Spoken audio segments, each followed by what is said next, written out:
Hello, Edward here from 088. In this session we're going to be talking about User Definable Keys, or UDKs as they're known for short. Now UDKs are available on the full-size Flex only. Okay, so on the Flex S consoles, the S24 and the S48, they don't have UDKs available. You just have playbacks that you can record to. But when it comes to the full-size Flex, you've got the addition of your UDKs, and that's these 4 keys here. Those are our user-definable keys, which we're going to be looking at today. So those UDKs, they can be 3 key functions. So they can either be channel data, they could be shortcuts, or there could be some advanced functions, and we're going to be exploring those today. So the first of those then, channel data. And all we mean by that is we can record a lighting state directly onto one of those keys. So that's really useful if you've just got a lighting state that you use regularly. You could stick it on a button. But also places that you might find that you end up using that is things like having a smoke machine on there. Tap a button, you get a blast of smoke. Other uses could be things like blinders if you're doing more live events. Really useful for house lights as well. Tap the button once, your house lights come on. So let's explore that and let's see how we can actually get some lighting states programmed on. At the moment I'm running Phantom Zeros. Phantom Zeros is allowing me to emulate a Flex console on my laptop. And what I can also do is I can connect my Phantom Zeros to capture visualization software.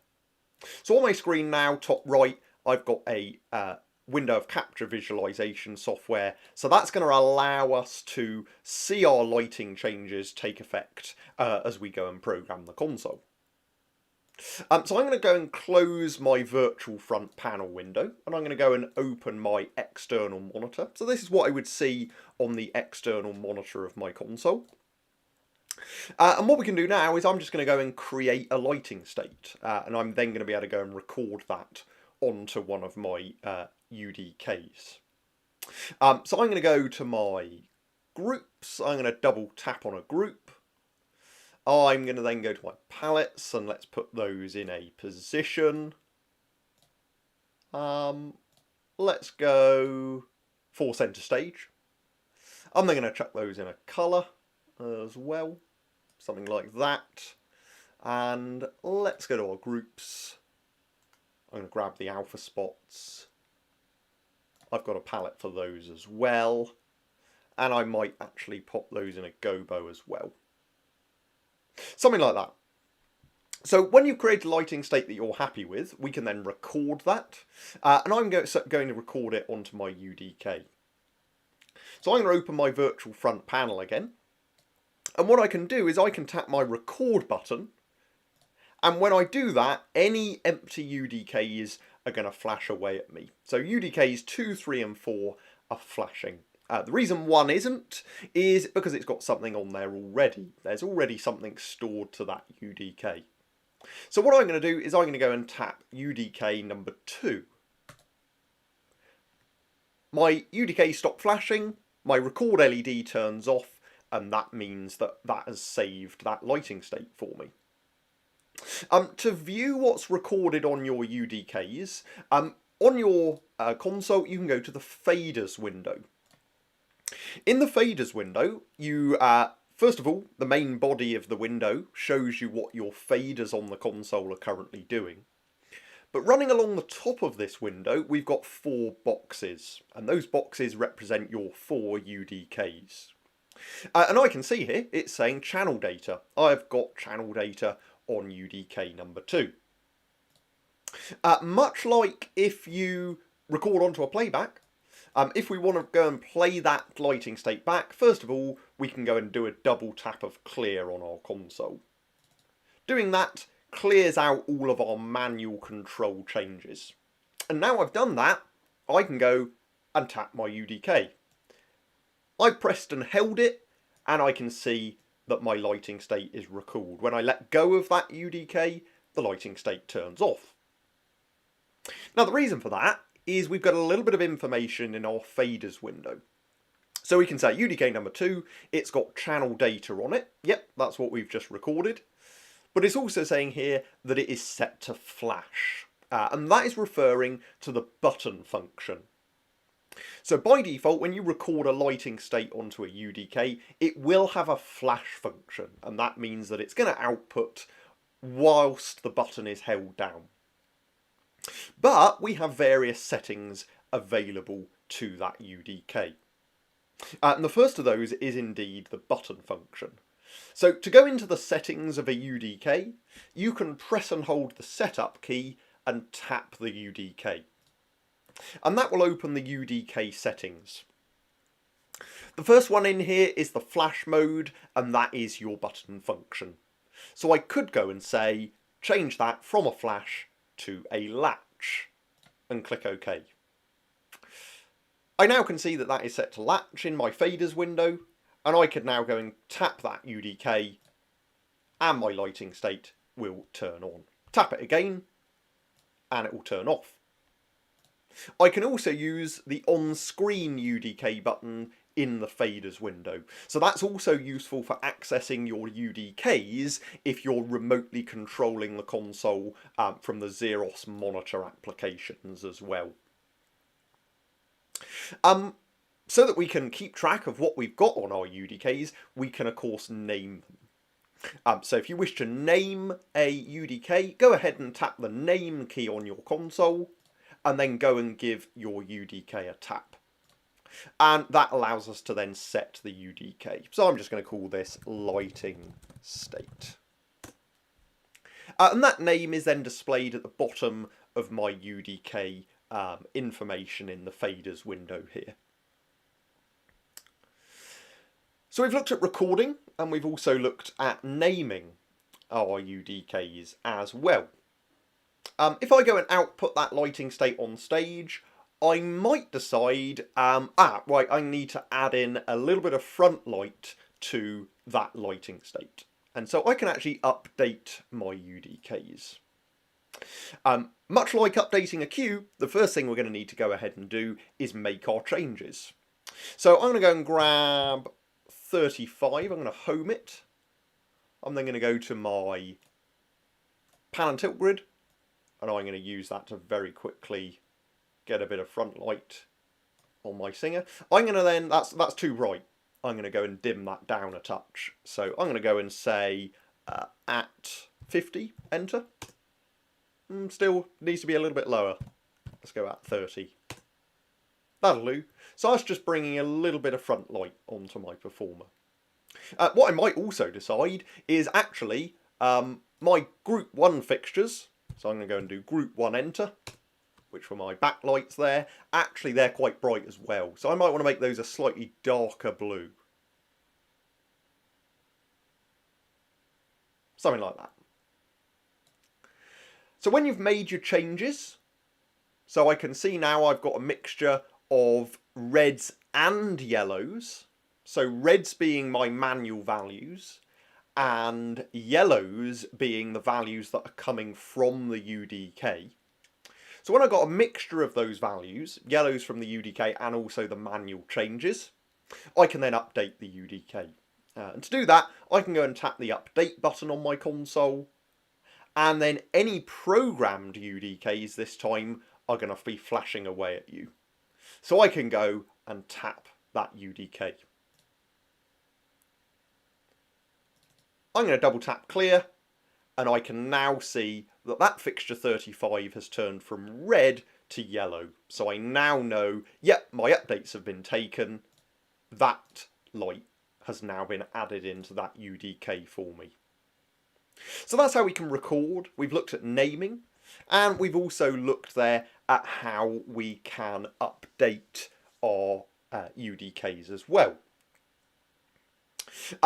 What you can do is, if actually I needed to make a whole new lighting state, so I could go and say, for example, 21 through 28, turn those fixtures on, I'm going to put them in colour 10. If I were to go record and tap a UDK that isn't flashing at me, I get a pop-up. and the pop-up would say, there's something already on here, what would you like to do? So I do then have the ability to overwrite what was on there. In my case, I'm going to click cancel and actually repeat the process and say record to UDK3. And that now gives me access to flash my psych in blue if I need to. If you wish to delete a UDK, just tap the delete key, and this time any programmed UDKs are going to flash at you. I'm going to go and tap UDK number 3, and you will then get the pop-up to say, are you sure you wish to delete that UDK? And in my case here, I'm going to actually say yes. And my UDK has now gone. Now, we looked at the fact that we can change the button function. We can change it to be latch rather than flash. As well as that, we have various settings available. So let's go back into the UDK settings to take a look at some of those other options. Again, I'm going to hold setup and I'm going to go ahead and tap my UDK. And in here I can see the various settings. Let's take a look at the fade times. Fade times by default will be 0 seconds, and we get a fade time for each attribute on the console. So I've got my fade up, down, and then colour, beam, shape and position. So what that means is when I press that UDK button, how long will it take for the various values to get from their current state to the programmed levels? So in my case of UDK number 2, as we can see there, when I tap that, well, first of all, my intensity is just flashing up to full. But also, I can see those beams swinging around as they go from their defaults to get to the recorded levels. So actually, I might want to say, okay, well, rather than those fixtures snapping round, actually, I want a fade time on the position. So to do that, let's dive into those settings. I can go to my position fade, and I'm actually going to go and set that to be 3 seconds and click OK. So now when I press my UDK, I can see that those beams will this time fade in, but the intensity still snapped. The intensity still snapped and the colour did as well. So actually I'm going to go and say that I want some intensity fades there as well. Now notice we've got a separate up and down. So when we can say that when we press our button to turn the lighting state on, we can have one certain set of time. So I might want to say 3.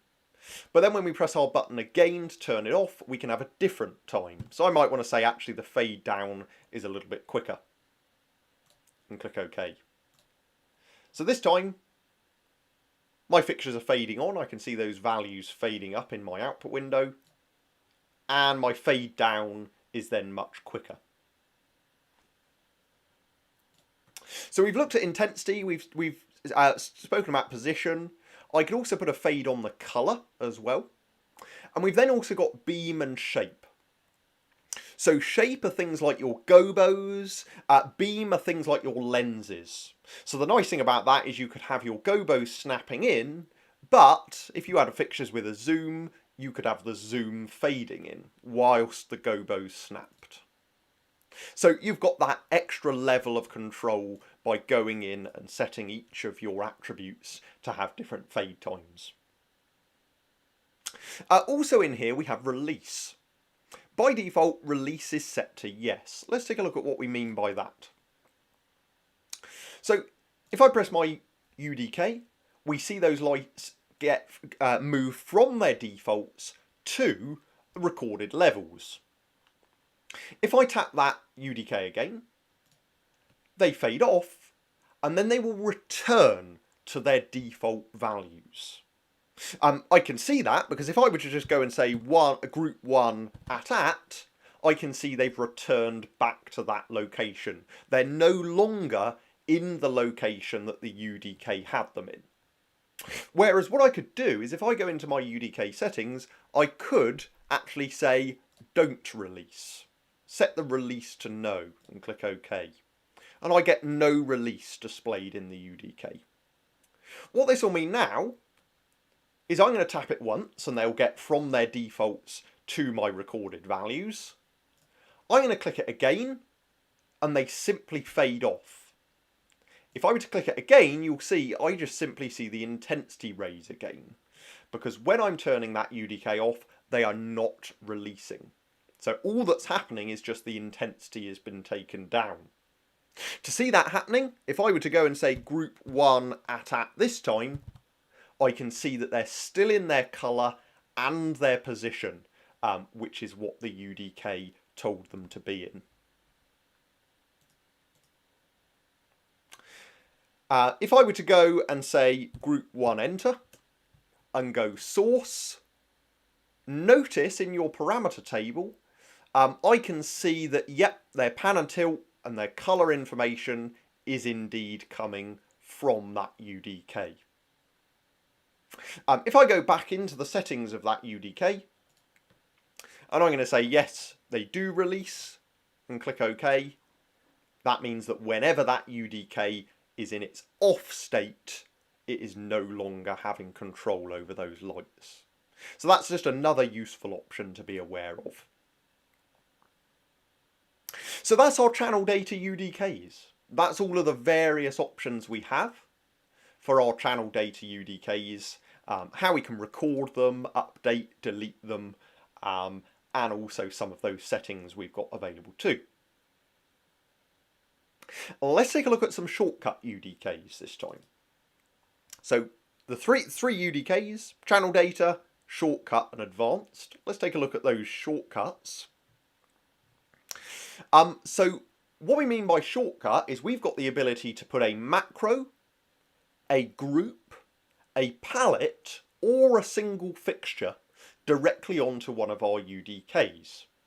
So a moment ago, I was quite regularly saying group 1 enter to select group 1. Group 1 enter, doing that is exactly the same as me going to my groups window and clicking on that group of lights. But saving me having to type in any syntax or indeed change window, I might decide that actually it'd be useful to put that group directly onto one of my UDKs so that I can just literally hit a UDK and those lights select. To do that, we can program our shortcut UDK. What I'm going to do is I'm going to type in some syntax. So if I want group 1 on my UDK, I can say group 1 and then tap record. And you'll notice that my faders are not flashing at me. Usually when you press the record button, your lighting console is going to be flashing away at you to show you all of the available options of where you can store that channel data to. However, the console knows that we're not recording channel data, and instead we are recording a group. So I've done group 1 record, and I'm then going to go and tap UDK number 3. And that has put group 1 onto UDK number 3. Notice that the my previous one that we recorded said channel data. This one here says group 1, and it's also got the group name. And so now I can go ahead and just literally click that UDK and it selects those lights for me. It's exactly the same as me going group 1 enter, or as I mentioned, going to my groups window and finding those. So now I could go straight away and say that group of lights, home them, and I can then go straight away and start to gain control of those. So you can see that's a really powerful tool and really useful.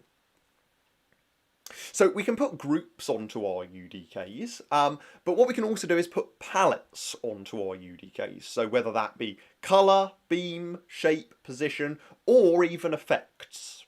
You could put any of those palette types onto a UDK. So for this, I'm actually going to go and delete my first UDK. I'm going to go and say delete that one. Yep, just so I give myself a little bit more space. And let's say that I regularly use colour palette number 10. That's my blue colour. So this time I'm going to say colour 10, record, and I'm going to go and click UDK number 1. And I've now put colour palette 10 on there. Again, if I were to now go and select those lights, I can then turn them on, and I can then apply my palette, all without needing to dive into any different windows on my touchscreens. Let's do another one. Let's do position. Let's say that we want our fanned position, which is position palette number 4. So this time I'm going to type in the syntax, position 4, record, and I'm going to go and tap UDK number 4. And again, I'm going to go to my faders window, and so I can now see that I can go and grab control of those lights.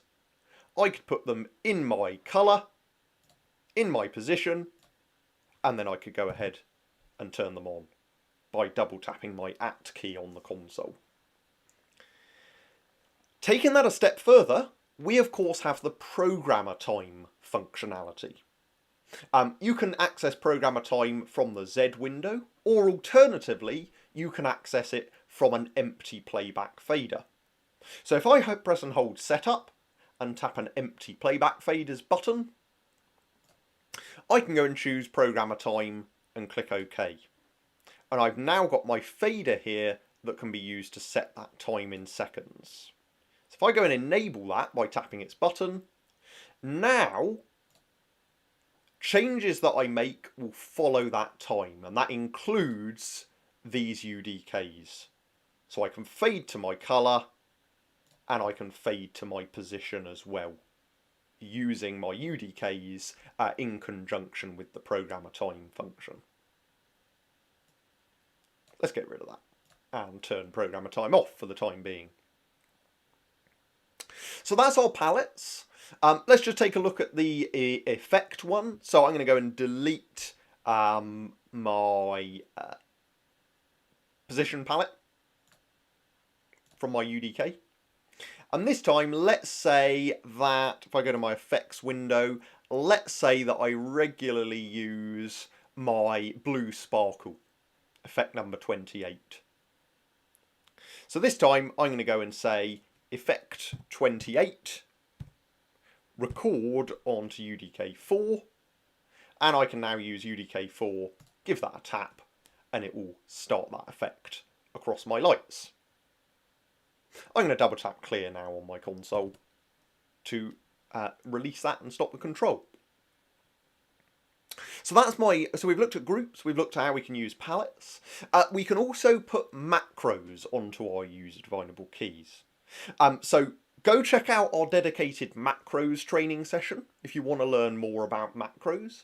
But in exactly the same way that I've done my palettes, I could go ahead and say macro 1, record, and tap an empty UDK. And I could go and stick that macro directly onto a UDK as well. That's really useful for if you want to be able to recall, for example, syntax strings directly from a button. So you could press a button and it would recall a string of syntax for you. As I said, go check out our macros session if you want to know more about macros. I'm going to go and delete UDK4. And the last thing you could have on a UDK when it comes to shortcuts is a single fixture.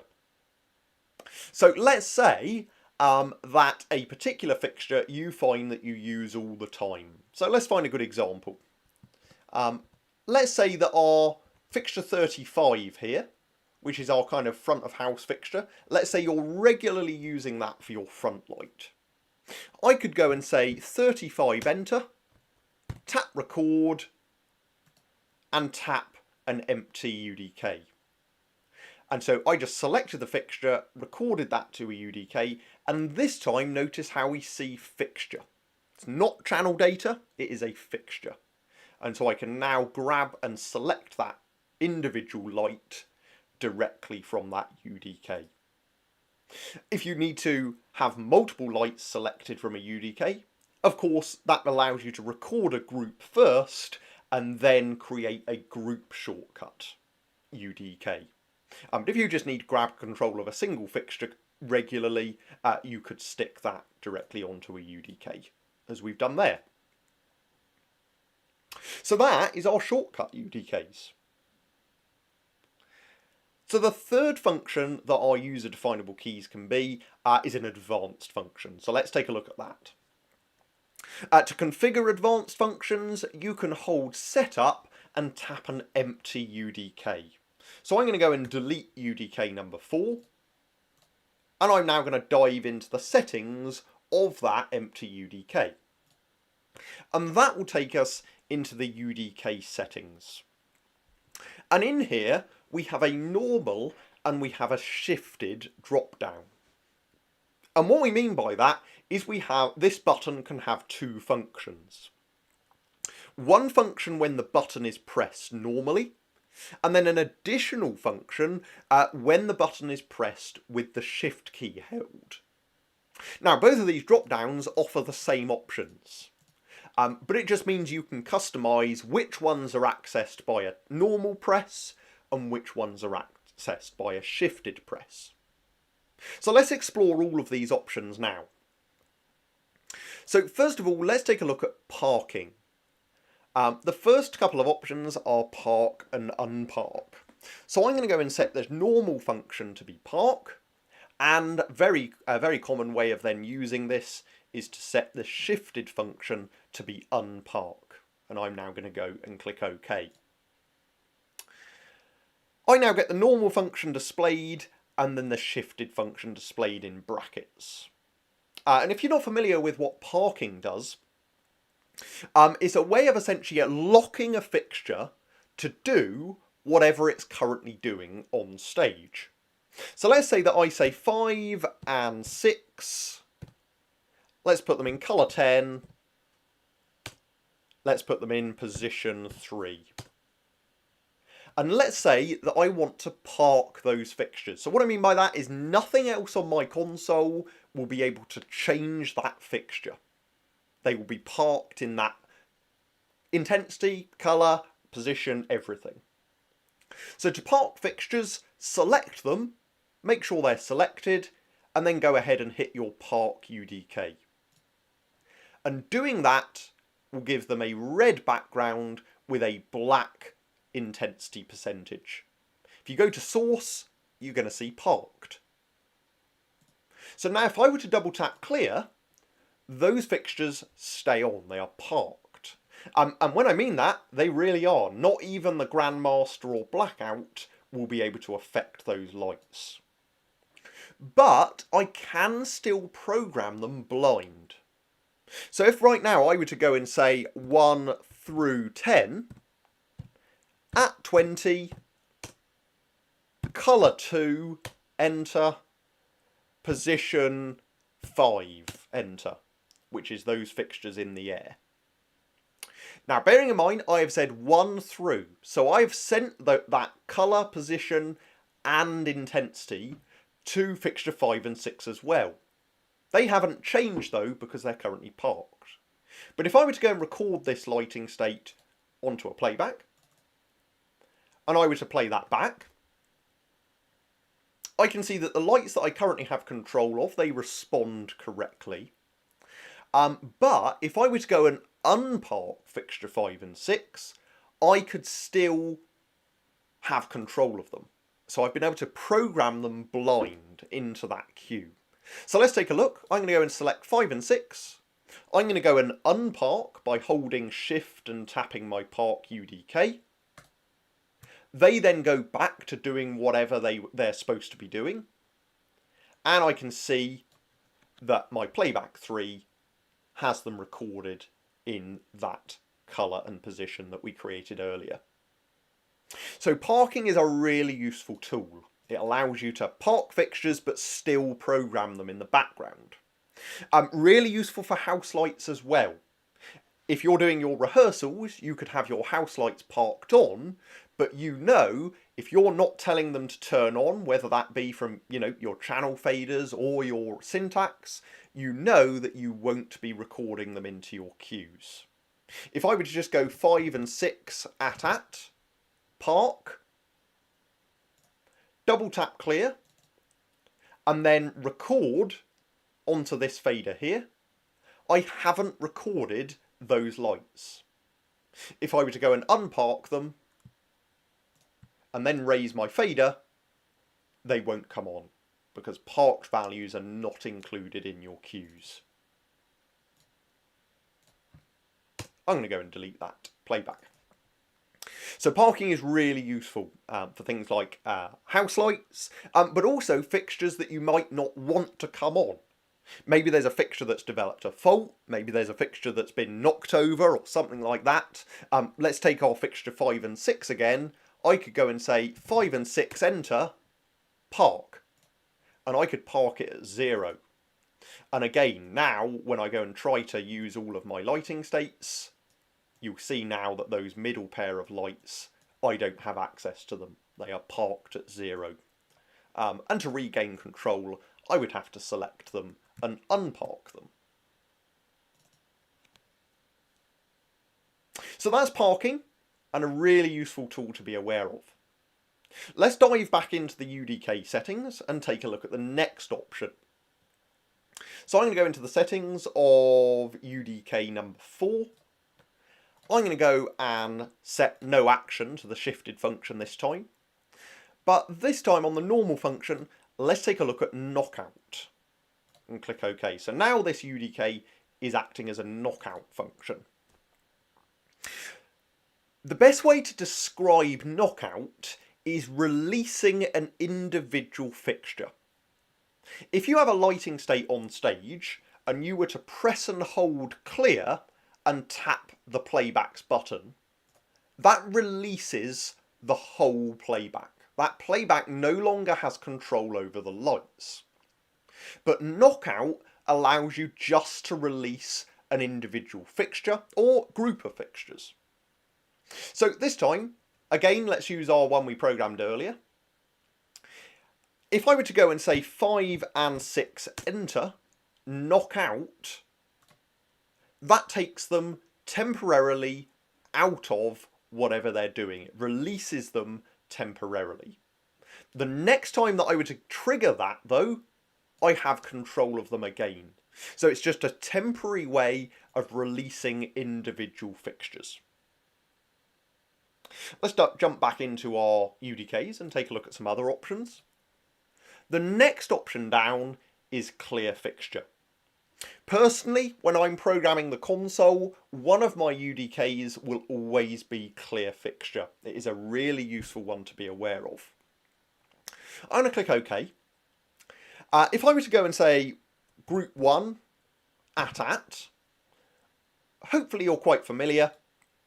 And if you've done some of our Discover training, you'll be very familiar with the fact that if I were to go and double tap clear right now, that clears all of my manual values from those fixtures. However, clear fixture allows me to just clear my manual values from certain fixtures. So let's say I've gone and done 1 through 10 at. Let's have them in colour 10 again. Let's have them in position 2.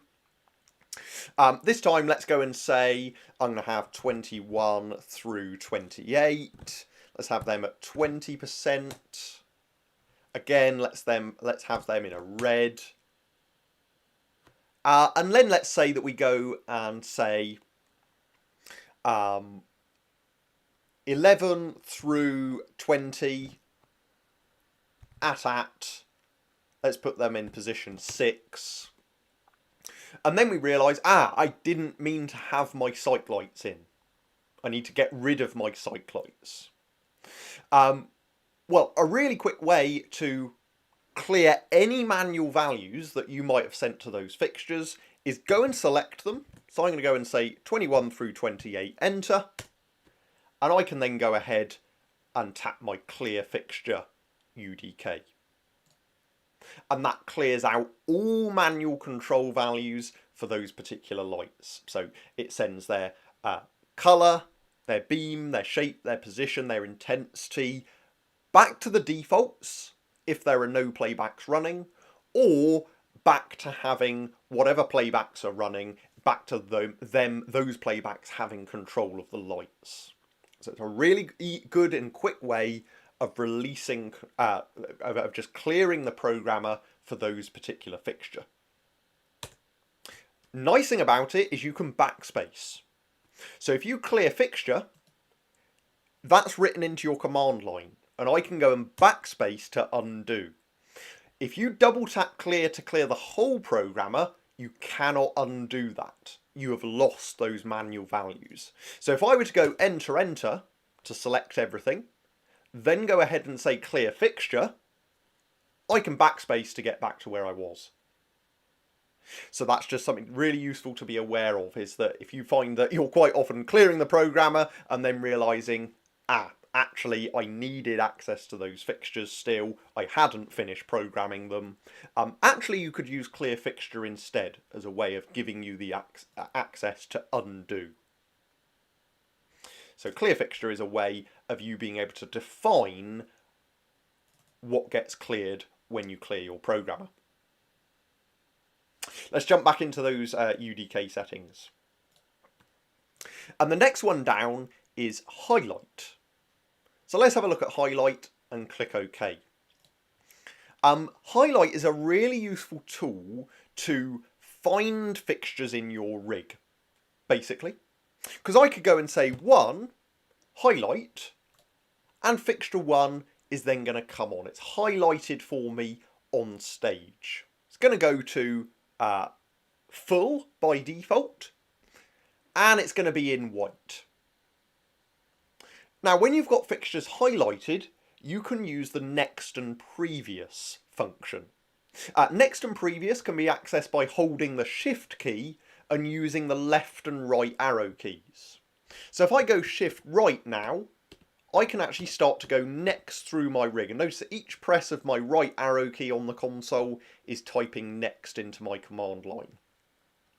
And so this is a really good way of me just starting to flash through my rig to be able to see what lights I've got. Taking that a step further, I could go and say group 1, at, colour 10, enter, position 3, enter.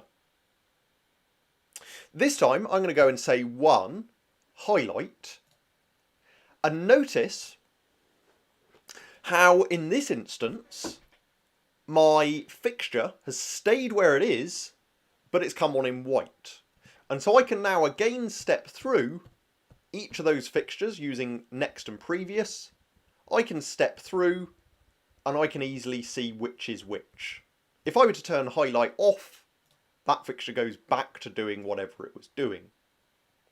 So the ideal thing about highlight is it allows you to go through and tweak your focus of your lights.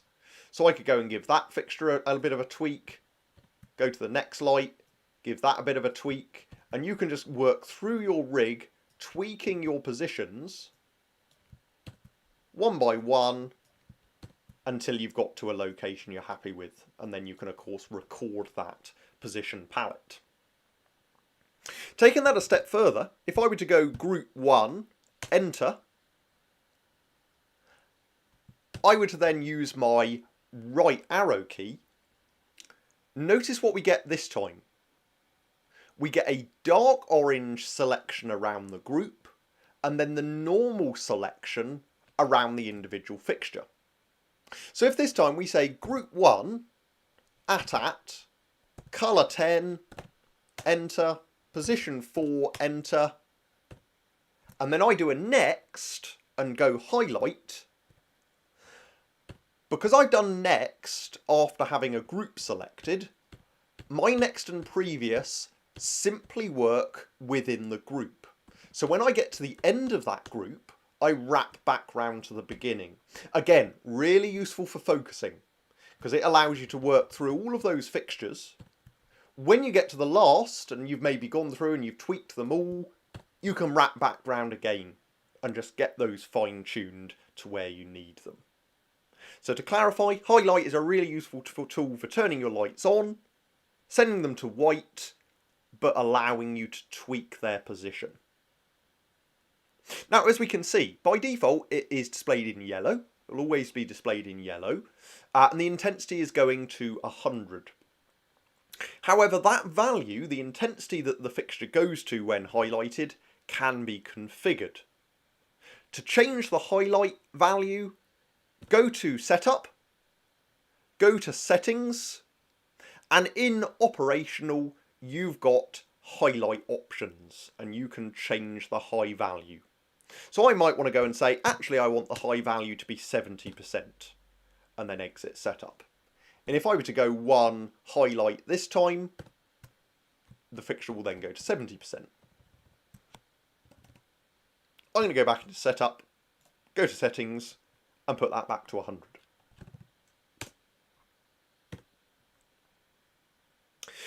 Now, there is a shortcut for highlight, and that is a shift and home.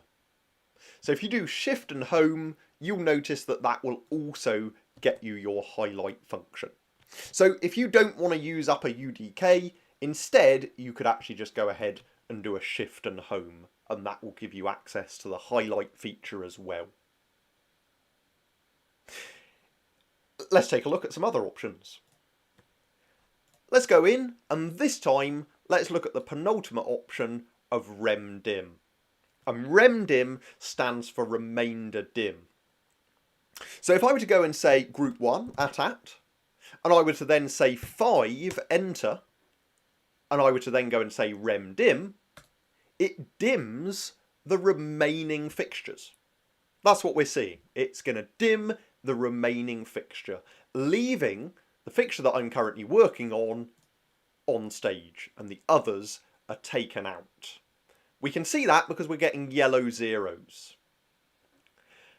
A little bit like with highlight, we can adjust the Rem Dim value. So we can adjust what value those lights are taken down to. To do that, go into setup, go to settings, and this time we can set the Rem Dim low value. So I might want to go and say, actually, I just want you going to 20%.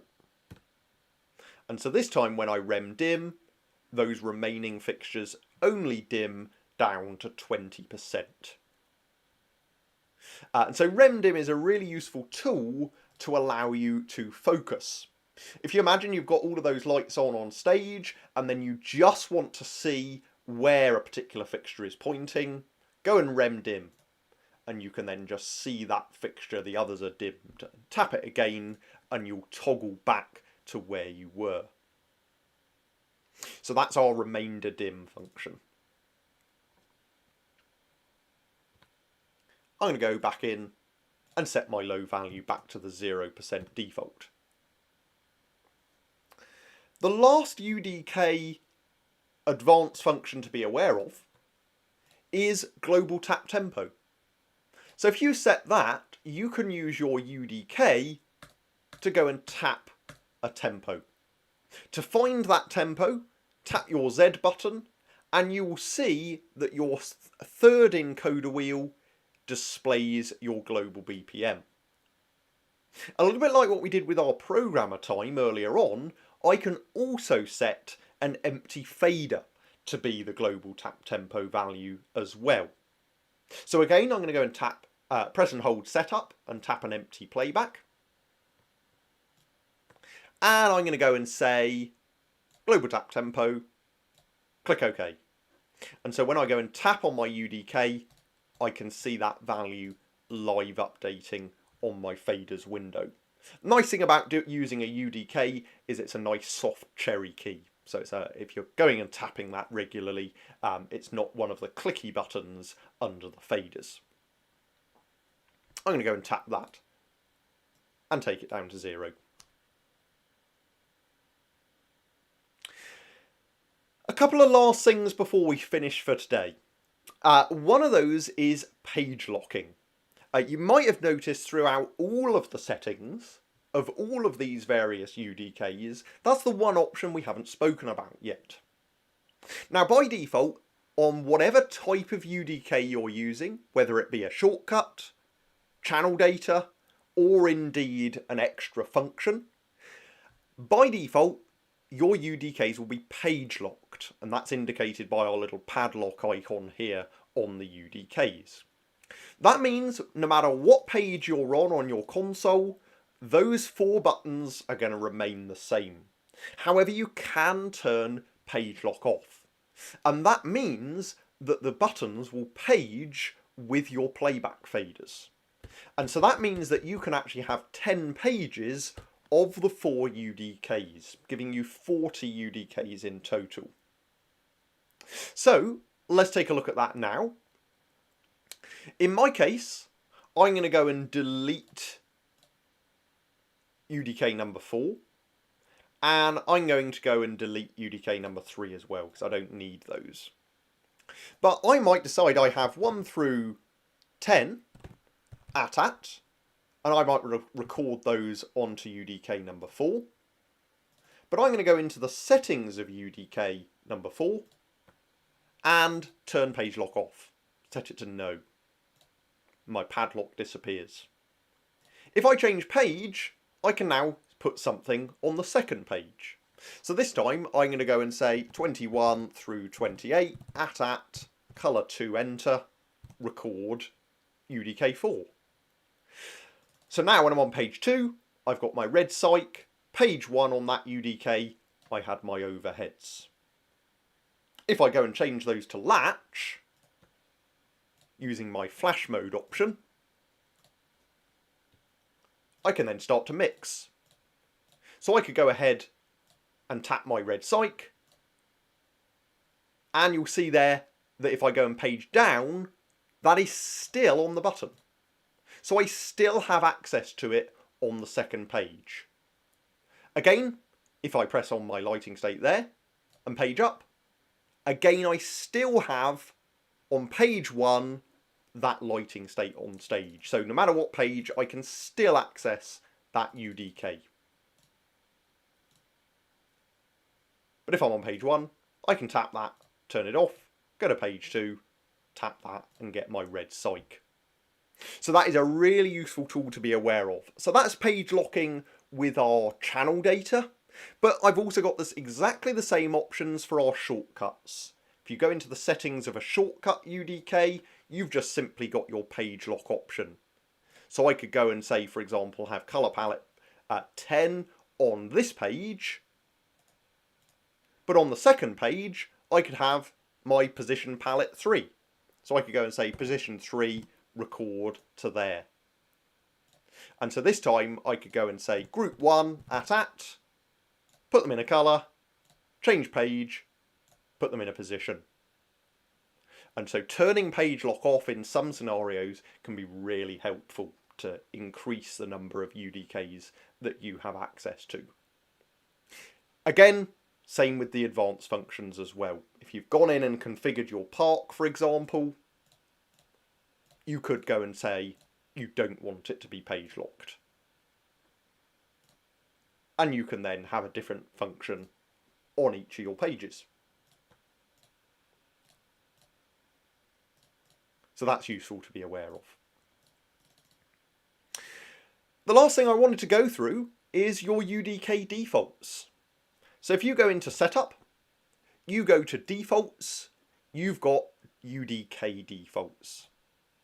And so you can change the default flash mode. That's a really useful one if you're finding that you're always programming your latches, for example, your latch lighting state. You might decide to change the flash mode to latch by default. Similarly, you can do the same for release as well. And so you can change those for any future UDKs that you then might go ahead and program. So I hope you found that useful in this session exploring UDKs. We've looked at how all of the various options that we can use to record, update, delete, name our channel data UDKs. We've also looked at how we can put shortcuts directly onto our UDKs. And we've also lastly seen some of the extra advanced options that you've got as well. A lot of people might come to a Flex console and think, oh, well, I haven't got a Rem Dim button. Well, you can go and configure a UDK to be one, and you've got various extra options that you can access using those UDKs. So I hope you found that useful. If you do have any questions, as always, do just drop us an email to support@088.com, and I'll see you on the next session. Take care.